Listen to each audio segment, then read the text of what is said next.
voy a dar paso ya aquí a un gran invitado también, a Pablo González. Ya, Chema ya lo ha dicho, no ya gran profesional, sino mejor persona, y lo puedo reafirmar directamente. ¿Qué tal, Pablo? ¿Cómo estamos? Hola, hola Yolanda, ¿qué tal?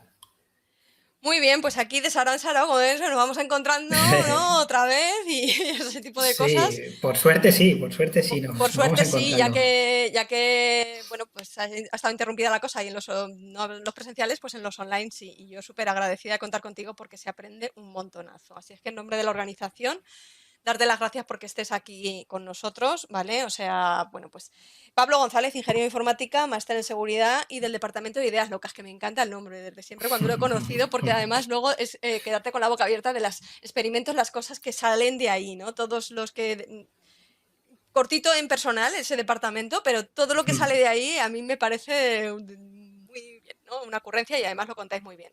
Así es que, bueno, en esta ocasión nos vas a hablar precisamente del mundo de las ideas locas, Eso de la eso ciberseguridad, es. ¿no?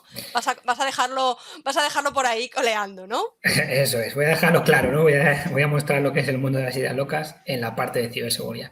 En la parte de ciberseguridad. Bueno, pues voy a añadir ahí la presentación y ya, bueno, pues todo tuyo. Pablo, muchísimas gracias. Las preguntas luego al final te haré paso cuando concluyas la charla. De acuerdo, muchas gracias Yolanda. Bueno, en primer lugar, por dar las gracias a la organización, a Cyber Security y a todas las personas de la organización, a ti Yolanda también, por supuesto, bueno, por el esfuerzo y dedicación que habéis hecho para lanzar este evento, que es además de buena tinta que habéis dedicado mucho tiempo y bueno, pues agradecer la invitación para poder estar aquí hoy esta tarde y contaros un poco sobre el mundo de las ideas locas, ¿no? Lo que nosotros llamamos el mundo de las ideas locas, porque al final, como habéis hecho en la presentación, pues, como habéis dicho en la presentación, pues el departamento se llama así, es un departamento de preinnovación que existe en Telefónica y que, bueno, ya llevamos más de 6 años pues jugando con tecnología y con las ideas locas que nos van surgiendo, ya sea Chema, ya sea cualquier miembro del equipo, ¿no? Y vamos teniendo esa libertad para preinnovar, para probar hasta ver dónde se puede llegar con ciertas cosas. Y el departamento está dividido en dos partes, ¿no? En la ciberseguridad y en la parte de inteligencia artificial, que ahora mismo pues tiene un auge importante y mezclamos conceptos, mezclamos cosas, mezclamos ideas y, bueno, creemos que la ciberseguridad en el futuro, más la inteligencia artificial va a tener un papel importante en ella, así que también es lógico que se mezclen porque van a ir unidas. Y, bueno, nos lo pasamos bien, la verdad que nos lo pasamos bien, aunque seamos cortos en personal, como decías tú, Yolanda, pues no tenemos, podemos decir casi no tenemos 2 días iguales, eso en un trabajo es siempre digno de agradecer. Así que somos unos afortunados por estar en el mundo de la innovación y en el mundo de la preinnovación. Bueno, pues la presentación ya la ha hecho Yolanda, como siempre, perfecto. Así que nada, aquí tienes algunos datos sobre mí. ¿Qué os voy a contaros en HBSCon? Pues primero, ¿qué son las ideas locas? Vamos a hablar un poco de qué son las ideas locas, vamos a hablar un poco del pentesting y el researching. Al final va de la mano, ¿no? Al final uno puede formarse mucho en pentesting o en seguridad ofensiva o en formar parte de un red team, conocer técnicas ofensivas, pero al final la parte de investigación también va ligada, ¿no? Y además se puede ver como en España hay muchísima gente que la parte del research la hace pues de forma altruista, la hace pues en su casa, con pocos recursos y son capaces de tener también ideas brillantes y, bueno, pues eso es lo que hay que potenciar también, ¿no? Yo creo que con eventos y fomentando el networking y estas conferencias que van saliendo por el territorio nacional pues son una fuente, ¿no? Inagotable de talento y de ideas que tenemos que aprovechar. Y luego voy a hacer un repaso de algunas ideas locas que hemos traducido pues en herramientas open source, todas ellas, en herramientas para la comunidad, donde cada uno pues, puede aportar, mejorarlas, puede jugar con ellas, puede hacer lo que quiera, aprender con ellas también, porque tiene el código disponible y puede, pues, como son modulares, pues puede incluso colaborar y mejorarlas, ¿no? Entonces voy a hablaros del 2017, de la herramienta Guacamola, pues un poco cómo surgió, porque es una herramienta que yo tengo mucho cariño porque hay una parte que proponía ayudar en la investigación de nuevos bypasses de UAC, por lo cual, o en el descubrimiento de bypasses de UAC que están en el sistema, que se conoce que están en el sistema, pero no se conoce qué binarios o en qué circunstancias se pueden llegar a dar. Entonces, la herramienta, pues oye, podía ayudar en la parte de investigación. Y eso es una cosa que era bastante innovadora desde mi punto de vista como herramienta. O sea, no es una herramienta que se vea en otros lados, ¿no? Podemos encontrar muchas herramientas de escaneo, muchas herramientas de explotación o de post-explotación, pero no tanto una herramienta que proporcione ayuda a la investigación de otras técnicas o descubrimiento de ciertas debilidades. En 2018 voy a hablaros también de Ibonsel, otra herramienta a la que tenemos mucho cariño también, porque fue una de las primeras que dedicamos a innovar en temas de pentesting. Bueno, aportamos nuestro granito de arena como idea y os la contaré un poco para que la veáis. En 2019 presentamos Hometown, que es pues otra vuelta de tuerca al tema del pentesting, en este caso más a dispositivos conectados a Internet que no sean ordenadores, es decir, cualquier dispositivo conectado a Internet que no sea un PC, una laptop, un sobremesa, lo que sea. Que eso no sea, pues, por ejemplo, una impresora, un altavoz, una tele, y luego ya si nos metemos con otras tecnologías como Bluetooth, pues hay muchísimas cosas, ¿no? Con BLE hay muchísimos dispositivos y Hometown lo que proporcionaba, como veremos, pues es todos esos pluses orientados al pentesting de esos dispositivos no tan comunes o los que no tenemos tantas herramientas para pues, poder auditar.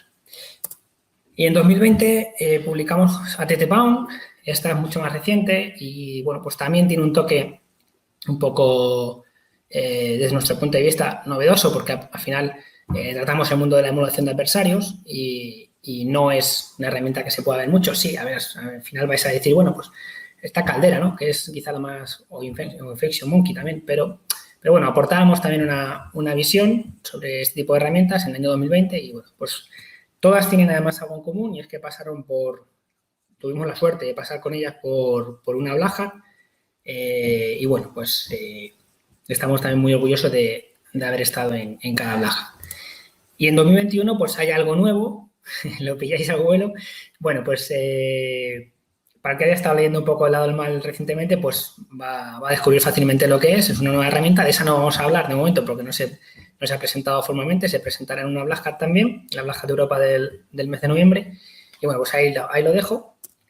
Y luego veremos unas conclusiones. Todo esto es lo que vamos a ver durante los próximos, pues aproximadamente 50 minutos, 40 minutos aproximadamente. Bueno, ¿qué son las ideas locas? Bueno, lo primero es un departamento, ¿no? Es un departamento de innovación donde hay una serie de personas que están especializadas, digamos, en ciertos conocimientos, unos más ligados a la ciberseguridad, otros más ligados al desarrollo y otros más ligados a la inteligencia artificial. Lo que intentamos es, aunque somos poquitos, intentamos mezclar todo ese conocimiento para poder tanto sacar pruebas de conceptos rápidas, jugar con la tecnología y ver hasta dónde podemos llegar con ciertas ideas. Ya os digo que las ideas pueden acabar siendo pues un artículo, puede ser que un día y ya, no lleguemos a mucho más y se publique, pues oye, hemos jugado con esto y si otra persona puede recoger el guante y puede llegar a otro lado, pues perfecto. Hay ideas que pueden ayudar, por ejemplo, a potenciar productos y servicios, porque al final tenemos una visión de los productos y servicios que hay en la empresa, por lo cual, pues oye, también aportamos aquí. Hay ideas que pueden acabar siendo patentes, porque hay ideas tan locas que dices, ostras, pues esto es una solución y nadie la había pensado antes, por lo cual pueden acabar siendo patentes. Es verdad que una patente es muy diferente a una idea o una prueba de concepto, porque la prueba de concepto al final es algo muy práctico y la patente no tanto. La patente al final está más sustentada en la idea y en la solución que en la parte práctica. Y luego también la difusión. Nosotros somos un departamento donde la difusión es uno de nuestros objetivos también, la difusión tecnológica, mostrar las cosas que se pueden hacer y mostrar un poco lo que se está haciendo, ¿no? en la empresa y cómo la tecnología, pues eso, a día de hoy, pues una de las guías de cualquier empresa y la necesidad de una sociedad.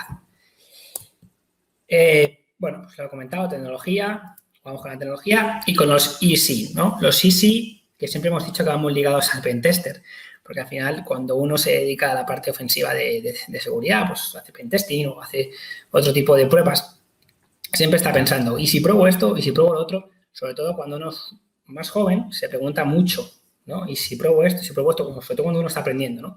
Tiene muchas dudas, ¿y si hago esto? ¿Y si pruebo lo otro? ¿Y si en vez de ejecutar esto así, lo ejecutas así? Pues ese tipo de cosas también lo trabajamos dentro del departamento, ¿no? O sea, al final incluso hacemos brainstorming, cada uno trae ideas, proponemos una temática e intentamos dar soluciones. Bueno, pues jugamos mucho con el mundo de ideación, ¿no? Que es una de las bases de cualquier equipo de innovación. Y sobre todo, una cosa que nos guía, casi estamos obligados a ello, ¿no? Es la prueba de concepto, es decir, el poder demostrar rápidamente si esto va a ir para adelante o tiene algún sentido o lo podemos descartar y podemos decir, mira, pues lo dejamos en un post, contamos lo que hemos hecho y ya está, ¿no? Y queda como anécdota o como aprendizaje interno, porque de una cosa donde no puedes llegar a ningún lado, también aprendes y de ahí puedes sacar otras cosas que pueden evolucionar hacia algo más potente. Por lo cual, la prueba de concepto también pues, es algo sobre la que nos guiamos y sobre la que, pues lógicamente, como veis, si veis el GitHub, por ejemplo, de Telefónica, que es la mayoría, pues, bueno, todos son proyectos open source, pues ahí vais a encontrar pues, muchas cosas de las que hemos ido haciendo en estos años. Y luego, pues la ciberseguridad. El departamento empezó siendo puramente de ciberseguridad ya por el año 2016, pero sí que hemos ido incorporando, sobre todo en el año 2017 empezamos a meternos en el mundo de la inteligencia artificial. Y ya os digo que tenemos gente pues, especializada en ese mundo, han pasado también compañeros por aquí especializados en ese mundo y bueno, pues aportan, pues hemos visto una visión global donde la ciberseguridad va de la mano de la IA, tanto para lo bueno como para lo malo, ¿no? O sea, nosotros hemos hecho trabajos donde hemos demostrado cómo se puede crear una deepfake en el año 2019 y suplantar al jefe, ¿no? Y dices, pues se puede, ¿no? Y la voz igual. Entonces, claro, la ciberseguridad también requiere de la IA para lo bueno, es decir, para detectar esos posibles fraudes y esos posibles peligros, ¿no? Que Chema llamaba en la charla anterior por los virtual replicants, ¿no? Es una gran amenaza hoy en día, por ejemplo, para la sociedad, ¿no? Para todos. Bueno, pues visto esto, vamos a hablar un poco del pentesting and researching. Bueno, lo primero es que nosotros, uno de los enfoques del departamento es la colaboración con la comunidad. Si os fijáis, la mayoría de herramientas que nosotros, o pruebas de concepto que hacemos, se publican al exterior y se publican pues, con un proyecto open source y se publican con una licencia totalmente open source, ¿no? Para que la gente pueda pues, colaborar, conocer y mejorar, ¿no? Impulsar las cosas que van surgiendo. Intentamos aportar herramientas que aporten algo diferente, algo nuevo. Aunque sea, no siempre se puede hacer algo nuevo, pero aunque sea algún detalle nuevo, ¿no? Algo que pueda ser un valor distintivo, algo que pueda diferenciar esa herramienta de otras muchas. En algunos casos hemos sido orientados al pentesting, no siempre, pero en algunos casos hemos sido orientados al pentesting, es una rama que conocemos bien y nos sentimos cómodos y bueno, pues hemos tenido también, pues con las herramientas que hemos ido publicando, pues cierto respaldo por parte de la comunidad y eso siempre pues es algo de agradecer. Y también estamos orientados a ayudar a la investigación, ¿no? Es algo que intentamos siempre, aunque no siempre se consigue con ciertas herramientas, pero intentamos siempre hacer esa orientación a la investigación, ¿no? Y Guacamola, por ejemplo, pues es un pequeño ejemplo porque tiene algunos módulos que intentaban hacer esto. Y luego la modularización. Intentamos hacer herramientas, cuando sobre todo son públicas, que sean o fácilmente legibles para que la gente pueda meterse al proyecto o modulables para que la gente pueda desarrollar un módulo y tener una funcionalidad nueva y aportar su granito de arena o su granito de conocimiento pues a la herramienta y mejorar todos, ¿no? Hacer que todos pues mejoren. Bien, pues vamos a ir un poco ya al grano con las herramientas. Año 2017 nosotros publicamos Guacamola. Bueno, pues Guacamola es una herramienta... Bueno, primero antes de hablar de Guacamola, vamos a hablar de lo que es el UAC. El UAC, todos imagino sabéis lo que es. El UAC es ese mensajito, ¿no? Que os sale en la pantalla cuando le dais a un proceso, cuando generáis un proceso en la máquina y ese proceso quiere ejecutarse con un nivel de integridad, digamos, alto. Nivel de integridad alto significa que es un proceso que está privilegiado en la máquina, ¿no? Es decir, que tiene ciertos privilegios y que podría llegar a ser system incluso en la máquina sin ninguna necesidad porque tiene un permiso para impersonar al system. Por lo cual, pues el UAC lo que hace es una protección de Windows que lo que hace es notificarte cuando hay un binario que se quiere ejecutar y que va a tomar ese nivel de integridad alto, ¿no? Entonces, si nosotros le damos el sí, el proceso se ejecuta a nivel de integridad alto. Si decimos que no, el proceso no se ejecuta. Si en la máquina intentamos ejecutar un proceso a nivel de integridad alto y es lanzado por un usuario que no es de grupo de administradores, en vez del sí y el no, por defecto, Windows lo que os dice es, os saca un UAC, pero os pide credenciales de un administrador. El comportamiento es muy similar a un sudo en Linux. Es similar. Bien, bueno, el UAC yo creo que todos lo conocéis. Un bypass de UAC, nosotros en el año 2017 estuvimos más que investigando, primero conociendo muy bien cómo funcionaban los bypasses de UAC a bajo nivel, ¿no? cómo eran las circunstancias. No es algo complejo, puede parecer difícil al principio, pero realmente no lo es. Y bueno, pues nos dimos cuenta de que al final un bypass de UAC existen muchos en un sistema operativo Windows, pues muchos. Existen muchas posibilidades, ¿no? Porque al final hay una serie de binarios que cumplen unas condiciones y ahora veremos cuáles son. Pero para llevar a cabo un bypass de UAC en un pentest, por ejemplo, se tiene que cumplir una serie de condiciones. Y al final es que el proceso comprometido, porque bueno, es una técnica de post-explotación, el proceso comprometido tiene que pertenecer a un usuario del grupo de administradores. No tiene por qué ser el administrador, porque si no ya no hace falta el bypass de UAC, pero sí que tiene que ser un usuario que pertenezca al grupo de administradores. Y luego el proceso tiene que estar en integridad media, no puede estar en integridad alta porque ya está bypasseado, entonces el UAC. Y la política de UAC debe estar por defecto en Windows. Eso es muy común, ¿vale? Eso es algo bastante común en las organizaciones. Digamos que un porcentaje muy alto de las organizaciones tienen las políticas de UAC por defecto, ¿vale? Entonces no se suelen modificar y los bypasses de UAC se arreglarían simplemente modificando la política por defecto del UAC y devolviéndola al valor que tenían en Windows Vista. Fijaros, ¿no? Hacia atrás. En Windows Vista el UAC en Windows Vista es más seguro que el de ahora. No queremos decir eso. Lo que decimos es que la política por defecto pues era más restrictiva que la que hay ahora. Bien. ¿Qué cosas tenemos que tener en cuenta con el UAC? Bueno, pues simplemente los binarios en Windows tienen un manifest asociado y, bueno, pues existen binarios que permiten visualizar ese manifest y hay una directiva que es autoelevate, que está true, y eso lo que quiere decir es que el binario cuando se va a ejecutar en nivel de integridad alto, si el autoelevate está true, entonces ya tenemos un check para poder bypassear el UAC. ¿Vale? Windows, si ve que el autoelevate está true y que el binario está firmado por Microsoft, directamente nos permite que ese proceso se ejecute en nivel de integridad alto sin que la UAC salte. ¿Vale? Entonces ya tenemos el bypass. Ahí falta una condición que sería que el binario tiene que estar en una ubicación protegida del sistema. Por ejemplo, Windows System 32. ¿Vale? Esa sería una ubicación protegida del sistema. En System 32 vais a encontrar muchísimos binarios que tienen ese autoelevate true, por lo cual ahí tenemos el ejemplo. Nosotros estuvimos, como digo, estudiando el tema desde 2016 a mediados, por ahí empezamos en agosto, en julio, por ahí. Empezamos a mirar y empezamos a ver que hubo un boom en esa época. Si vais a proyectos como WAC-Me, por ejemplo, o incluso el propio Metasploit, vais a ver que incorpora muchos módulos que son más o menos de aquella época, de técnicas de aquella época. Es decir, tiempo hacia atrás había bypasses de UAC, pero no era una técnica que se había explotado demasiado, pero en 2016 en adelante empieza a haber una gran explosión, sobre todo porque llegan los files. Estos bypasses de UAC, files 1, files 2, files 3 y hay alguno más, son bypasses de UAC que son muy potentes. ¿Por qué? Porque no requieren en ningún momento que subamos ningún fichero a disco. Entonces, claro, esto es una potencia brutal. Solamente manipulando claves del registro podemos llegar a ejecutar nuestro código y poder escalar privilegio, bypassar el UAC, conseguir ser system en la máquina sin necesidad de subir ningún tipo de fichero, ni un binario, ni un DLL, nada. Simplemente manipulando claves del registro. Eso le da un potencial a las técnicas estas brutal. Entonces, bueno, como veis ahí, aparece Files 1 en 2016 y después empiezan a aparecer. Y en 2017, pues como vais viendo, hemos ido recopilando aquí algunos ejemplos, aparecen unos cuantos, pero hay muchos más. Pero es cierto que ha bajado un poco el ritmo, pero hay un proyecto muy interesante en GitHub que se llama UACME,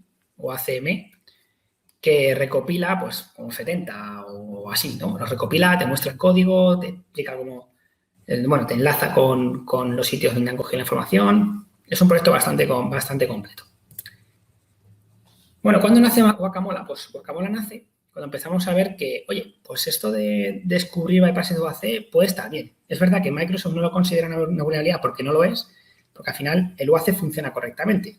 Lo que ocurre es que la configuración que tenemos puesta, pues hace que haya una pequeña puerta donde el UAC no salte y es cuando el código es ejecutado de un binario que tiene autoelevate true, ¿vale? Y que está firmado por Microsoft. Si conseguimos que ese código, que ese binario ejecute nuestro código, tenemos el bypass del UAC hecho, ¿vale? Un ejemplo es que si intentáis ejecutar el visor de eventos, vais a ver que ese proceso se ejecuta a nivel de integridad alto y el UAC no salta en ningún momento. ¿Por qué? Porque está firmado por Microsoft y porque tiene el autolibate a true y porque además está en Windows System 32.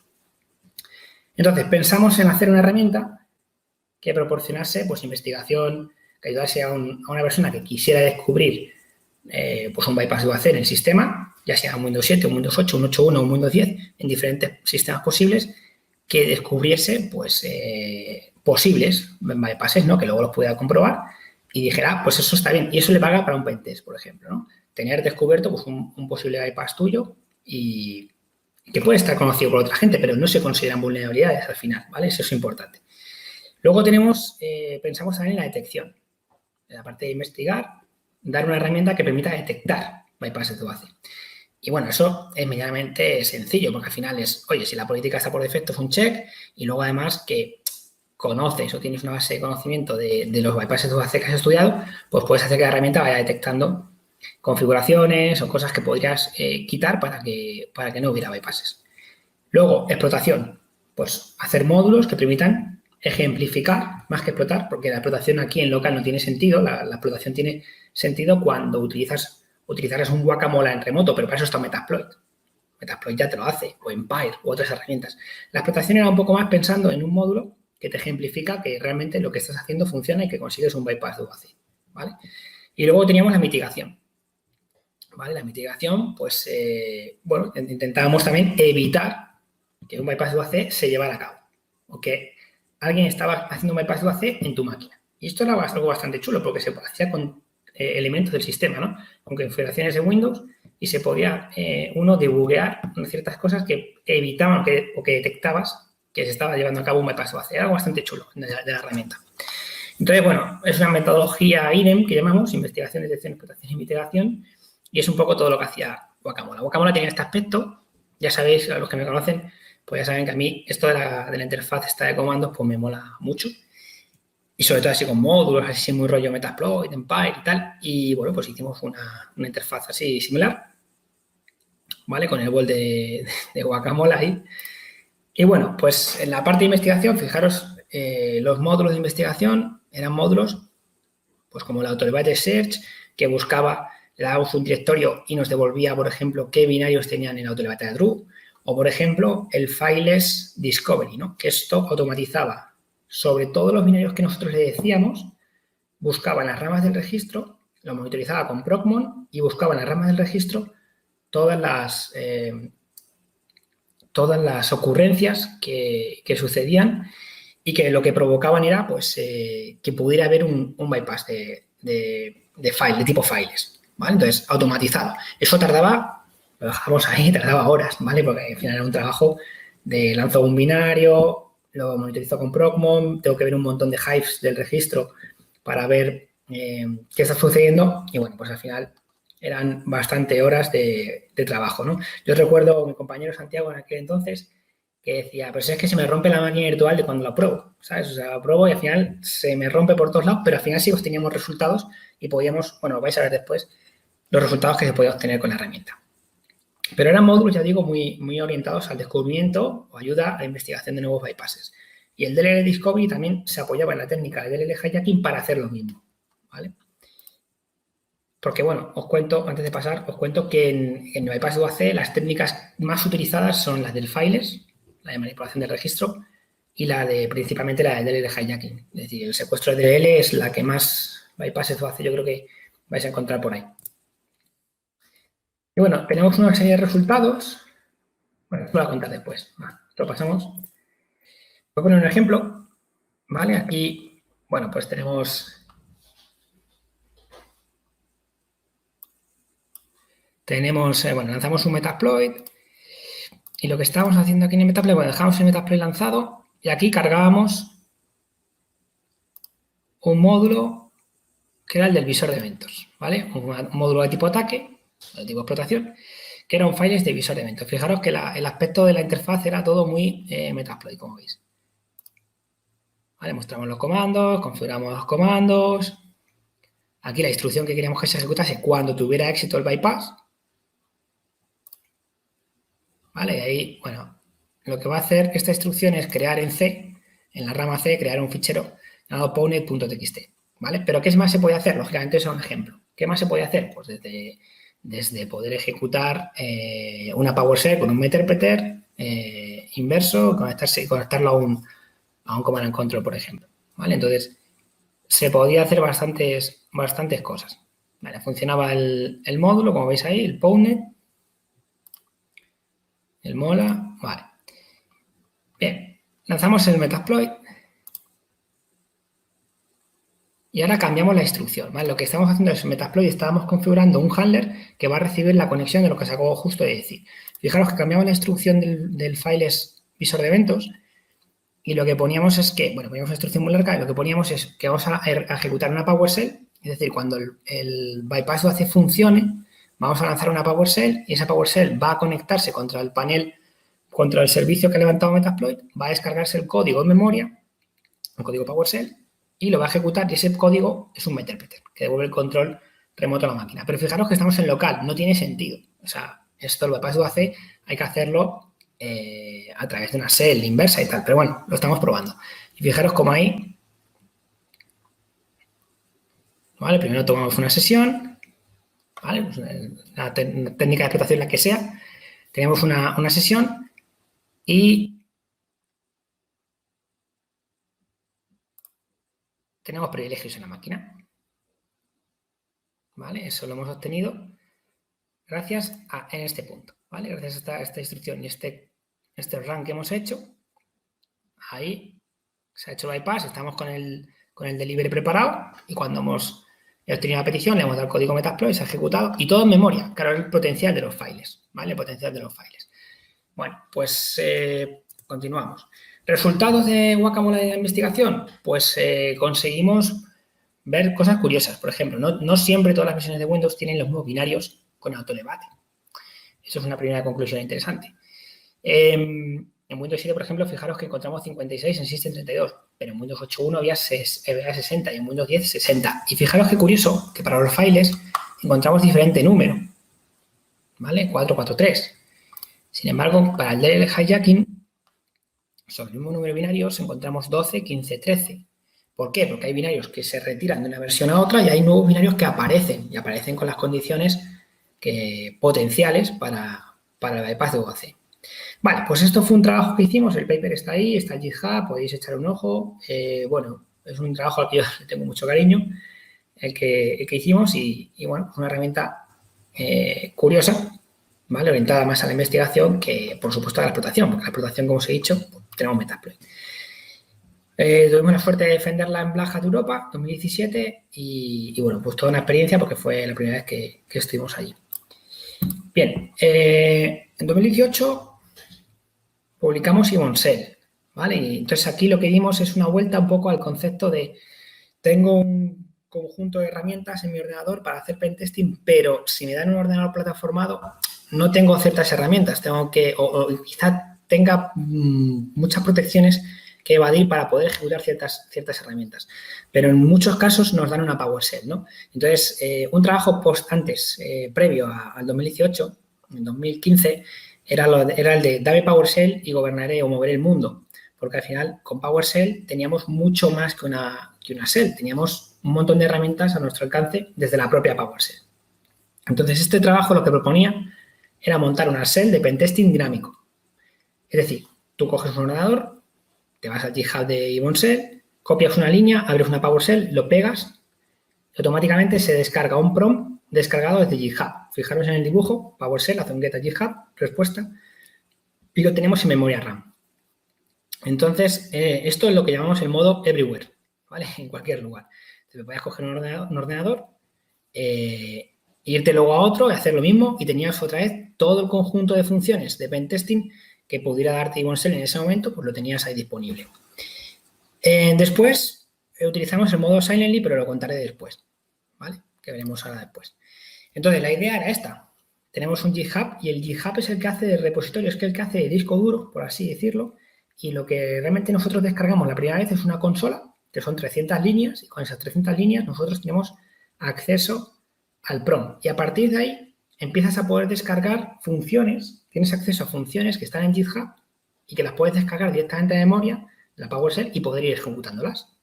¿Vale? Entonces, ese es el concepto al que nosotros dijimos, bueno, pues esto sí que es algo nuevo, porque al final pues es es una shell dinámica que tú tienes las funcionalidades en GitHub. Las puedes ir descargando según las necesitas, ¿no? Bueno, aquí tenemos un poco las funciones. Hay funciones de bypass, de UAC, bypass de AMSI, hay funciones de post-explotación, hay funciones de explotación, hay funciones de escaneo, de fingerprinting. O sea, había funcionalidades de todo tipo y al final la herramienta también permitía incorporar fácilmente pues, un catálogo de funciones conocidas, por ejemplo, un Mimicache de PowerShell o por ejemplo, el repo de Nisang o el repo de PowerExploit. Cualquier función que estuviera en GitHub también se podía incorporar. Teníamos una función para incorporar esas funciones a Ibonshell si tú lo necesitabas. Así que la idea era esa. Bueno, pues aquí tenemos la arquitectura un poquillo y vamos a ver una pequeña demo, a ver si la puedo poner, sobre, a ver, vamos a poner aquí los comentarios, que nos veáis los comentarios. Vale,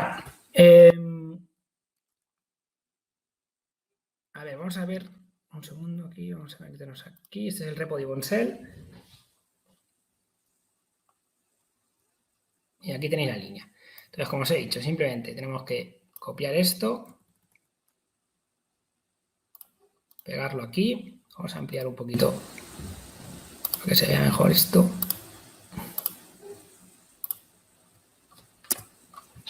Y entonces, pues aquí obtenemos la descarga de la consola. Vale. Al final, el provider de funciones lo tenéis... a ver... aquí. El sfunction. Y lo que hemos hecho es colocar una función en el provider de funciones de PowerShell. Esta función es la función console. Y fijaros que no hemos tenido que descargar nada a disco y no hemos tenido que hacer nada. Simplemente, pues lo tenemos así. Y tenemos un prompt. Y si yo me voy a otro ordenador y hago lo mismo, me voy al repo, copio la línea, la pego, se me descarga la función de consola y a partir de ahí, son 300 líneas, y a partir de ahí gestiono todo.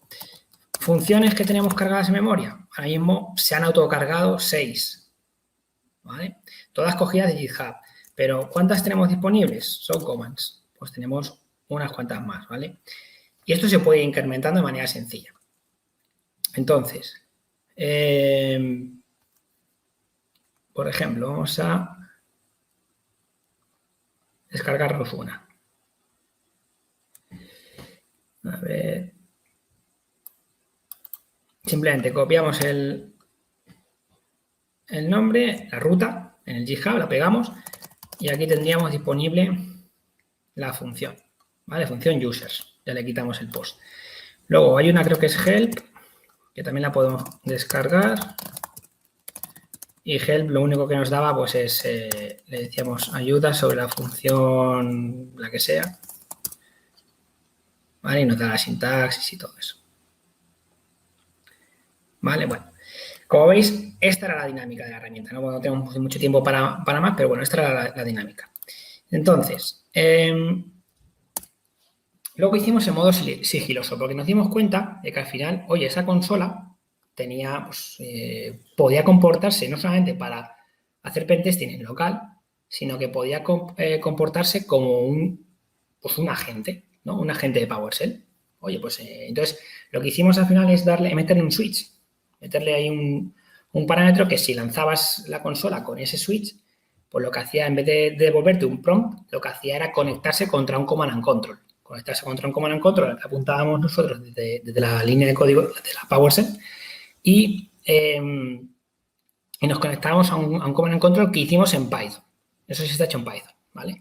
Y además, bueno, el funcionamiento era bastante sencillo. La Ibonshell, si la ejecutábamos de esa manera, ¿vale? Y esa PowerShell, ese Ibonshell agente o warrior, como lo llamamos, se podía ejecutar, por ejemplo, a través de una DL inyectada en una explotación con Metasploit o con un exploit. O sea, al final, daba igual como tú lo consiguieras ejecutar en la máquina comprometida en un pentest, que eso al final te devolvía, se te ejecutaba en reverso contra tu command and control, ¿vale? Tenías una PowerShell con una Ibonshell dentro y ejecutándose en reversa contra tu command and control. Y lo primero que decía era, hola, soy una nueva Ibonshell.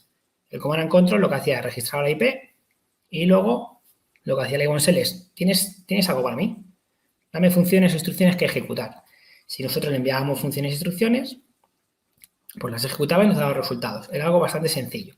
Esto sí es una parte muy similar a, por ejemplo, un Empire, salvando muchas distancias, porque Empire es una herramienta mucho más trabajada y mucho más elaborada y con mucho más recursos, pero tiene un aspecto similar a lo que es el Empire. Las técnicas implementadas, pues muchas, ¿vale? Desde movimiento lateral, bypasses de UAC, bypasses de AMSI, muy importantes hoy en día, recolección de credenciales, hashes, vamos, la típica mochila de pentesting en la parte de post-explotación. Entonces, tengo aquí un vídeo para que lo veáis, para que no lo haya visto. Estamos lanzando previamente, habéis visto que hay una pantalla previa, que estamos lanzando ahí la consola Iboncell. Aquí lo que vamos a hacer es, oye, tenemos una sesión de Meterpreter en Metasploit, ¿vale? Y lo que vamos a hacer es cargar un Warrior de Iboncell, ¿vale? Cargamos una PowerShell ahí, como veis, y estamos ahí copiando.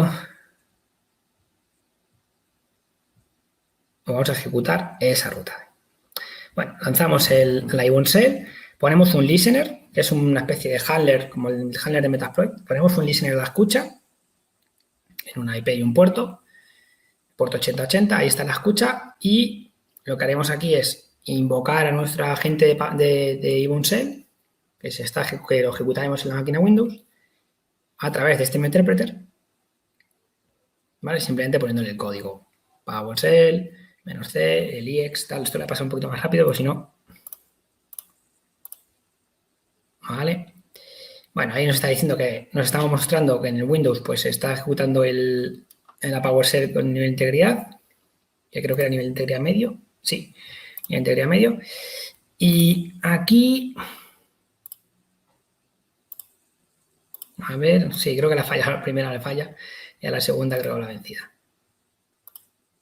Ahí lo tenéis. Vale, me paro aquí un segundo. Ahí abajo se ve que ha llegado, ¿veis? Se pone un New Warrior. Vale, ahí llega un nuevo Warrior.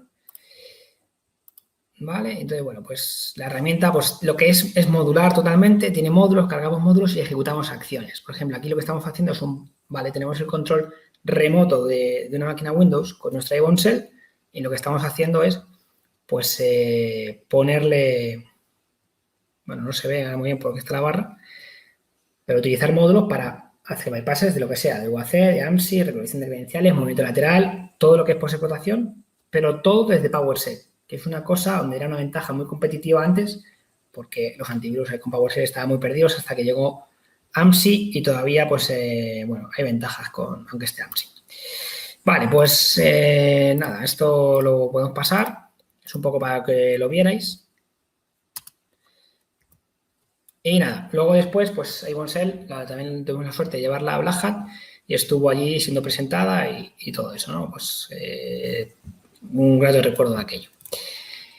Bien, luego llegó Compound, el año 2019, ¿vale? Entonces aquí fijaros que lo que buscamos era un framework que proporcionase diferentes características para auditoría y pentesting sobre dispositivos que estén conectados a Internet, pero usando tecnologías, por ejemplo, como Wi-Fi, Bluetooth, BLE, NFC y protocolos de IoT, etcétera. O sea, era una herramienta que buscaba, de nuevo tiene un aspecto muy similar a un modular, a un Iboncell, pero buscábamos pues que la herramienta apoyase a todo ese pentesting de dispositivos que no son PCs, que no son servidores, el resto de cosas que hay en la oficina y que pueden en la oficina, ¿no?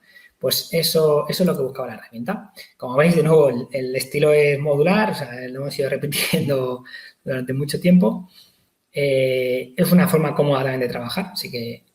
Y bueno, pues como veis aquí en la captura del GitHub, veis NFC, veis Smart TV, Wi-Fi, Chromecast, bueno, descubrimiento de dispositivos IoT, cámaras, Bluetooth, BLE, pues al final hay una unión de tecnologías y una unión de dispositivos muy curiosa que no tienen que ver con los PCs, MQTT, por ejemplo, con IoT, QRs, o sea, es un poco pentesting de otras cosas que no sean ordenadores o servidores.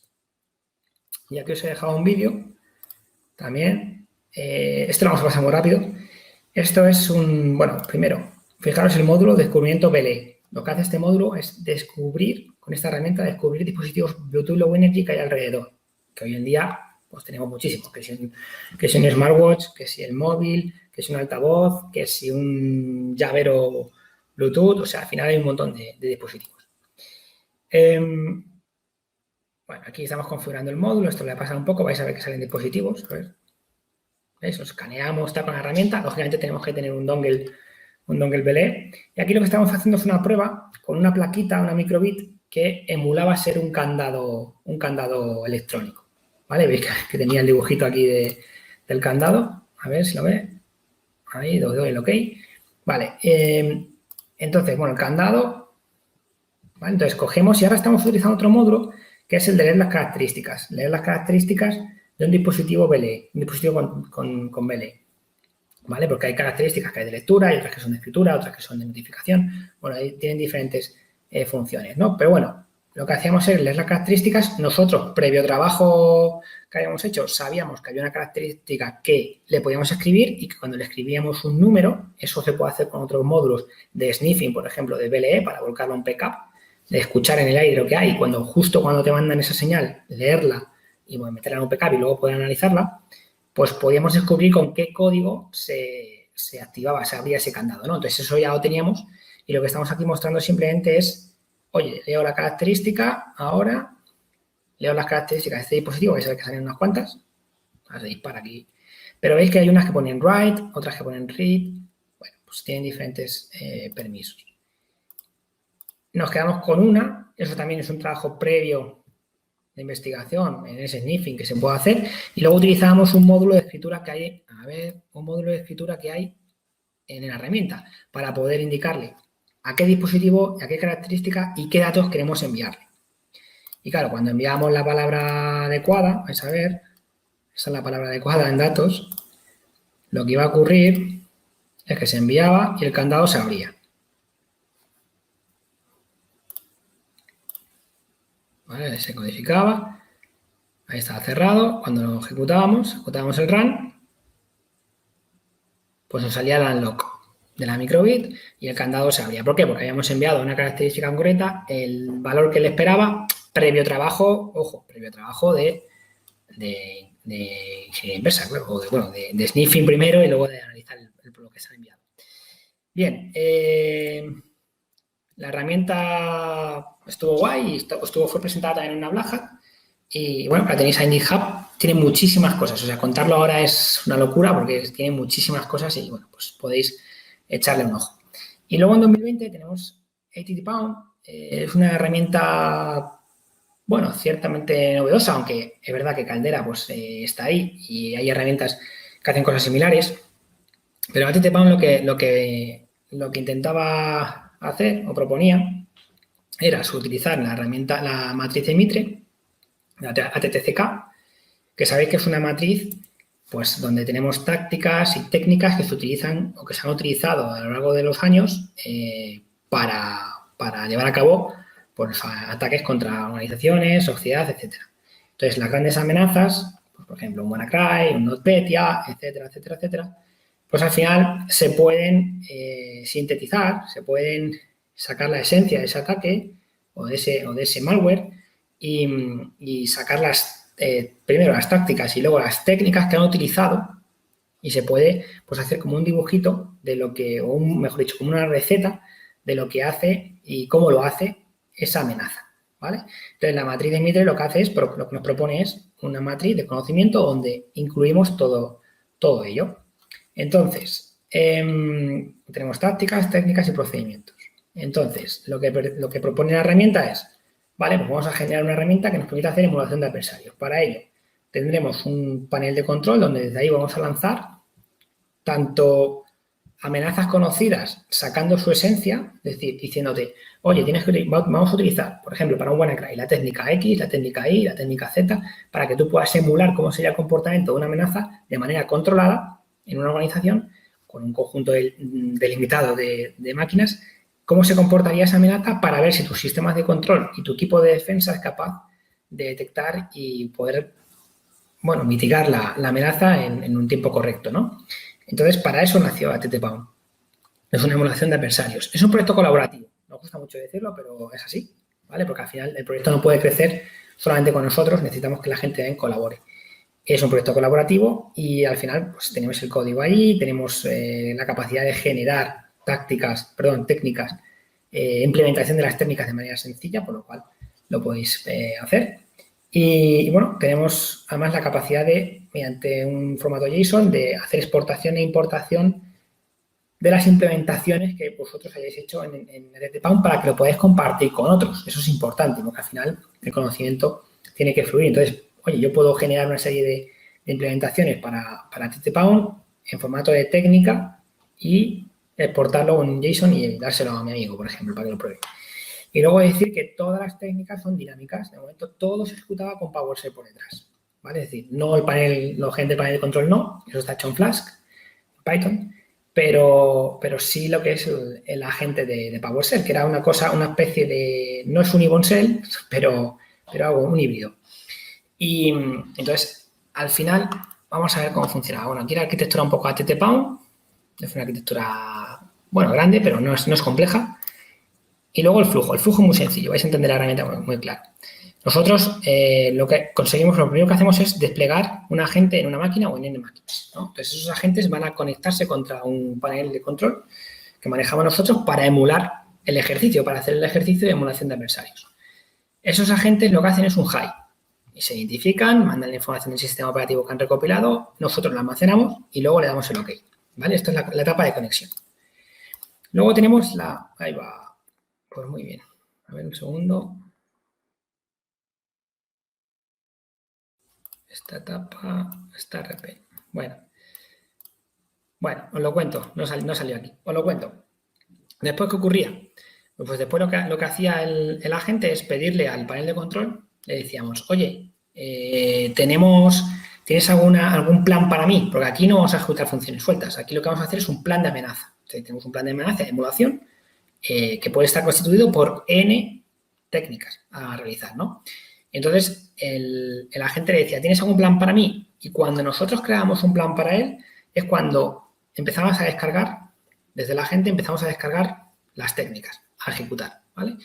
Entonces, nosotros íbamos ejecutando, devolvemos resultados y se iban almacenando. Entonces, en todo momento, en el panel de control, podemos ver cuáles son los resultados que hemos obtenido de cada técnica. Si hemos tenido éxito, si hay un sistema de control que ha bloqueado la técnica en cuestión o cualquier cosa que pueda ocurrir, ¿vale? Entonces, eso se controla desde el panel de control.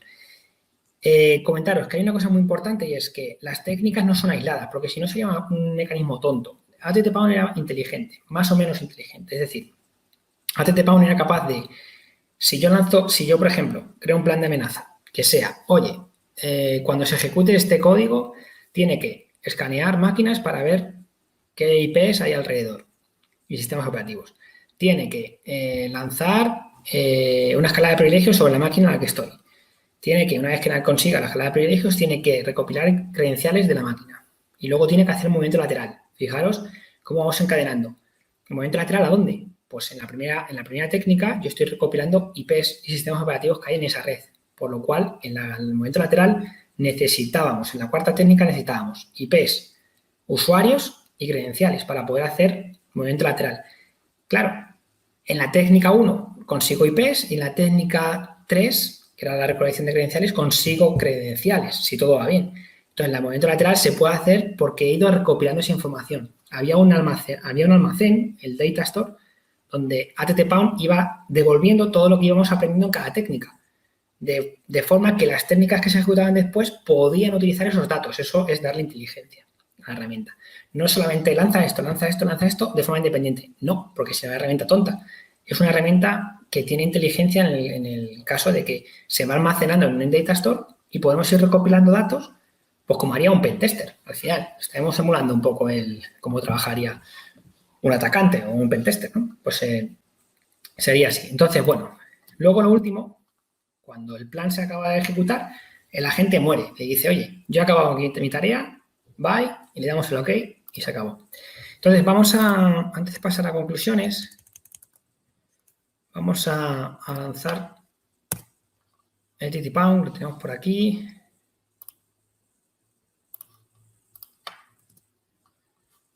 Vale, lo tenemos. Vale. Bueno, el aspecto es más gráfico, no es todo consola. Voy a ir un poco rápido porque nos queda poco tiempo. Entonces, pues vamos a ver un segundo. Tenemos aquí... Aquí. Tenemos aquí, esto salimos. Ahí.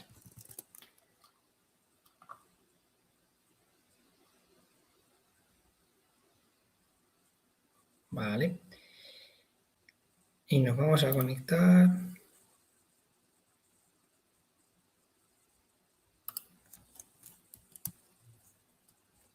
A ver. Bien. 16. Metemos aquí la IP 016. Este código que creamos es el que nos permite pues, que la consola, perdón, aquí. Este es el que vamos a, el que vamos a desplegar. Vale, esto, a ver si... Vale, pues no nos ha pillado los acentos, un segundo. Ponemos en español. Ahora. Vale, entonces, esto lo que va a hacer es el código que desplegamos en las n máquinas del ejercicio de emulación. Lo ejecutamos. Y si todo va bien, ¿veis? Ahí tenéis ya el primer agente funcionando, conectado a la máquina. En este caso, a lo que hay en el... Bueno, está dockerizado el TTPower, entonces estamos tras un Docker, tras un contenedor. Entonces, bueno, vamos a crearnos un plan. Vamos a hacer algo sencillo, algo rápido. Por ejemplo, aquí tenemos las tácticas del Mitre. Por supuesto, no están todas, lógicamente, pero bueno, hay unas cuantas. Lo primero que vamos a hacer es una escala de privilegios. Bypass de UAC. Luego vamos a hacer una recopilación de credenciales y luego vamos a hacer un, no sé, lo que queráis. A ver aquí, un screenshot, por ejemplo. Pero podríamos hacer también, fijaros, pasa que no tenemos otra máquina preparada, pero podemos hacer movimiento lateral. O sea, un ejercicio que se puede hacer y queda muy bien porque al final la herramienta está hecha para que puedan hacer ese tipo de emulaciones, es un descubrimiento de máquinas, sistemas en la red. Luego, yo escalo privilegios en mi máquina, hago una reproducción de credenciales y luego un movimiento lateral con toda esa información. Se puede hacer. Bueno, ponemos aquí la descripción y aquí se nos ha creado una amenaza nueva. HBSCon, seleccionamos, aquí tenemos el resumen del plan y aquí tenemos el warrior. Pues nada, le lanzamos el plan y nos vamos a resultados. Y aquí en resultados vais a ver cómo se va. Están ahí las tareas, vamos viendo el resultado de ellas. Ahí tenéis. En pendiente, una ya ha tenido éxito. Ha tenido éxito, fijaros. Esta parte corresponde al proceso sin privilegio. Había una escala de privilegios. Si se ha ejecutado uno nuevo, pero un nuevo proceso, que es este.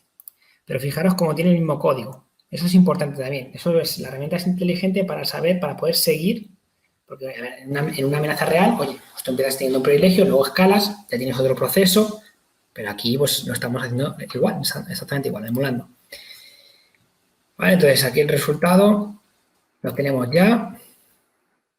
Todo ha ido success. Si algo no funcionara, pues aparecería por error y tendríamos que ver por qué ha fallado. Entonces ahí veríamos si hay un control que lo ha bloqueado, ha detectado, el equipo de defensa pues podría verlo, ¿no?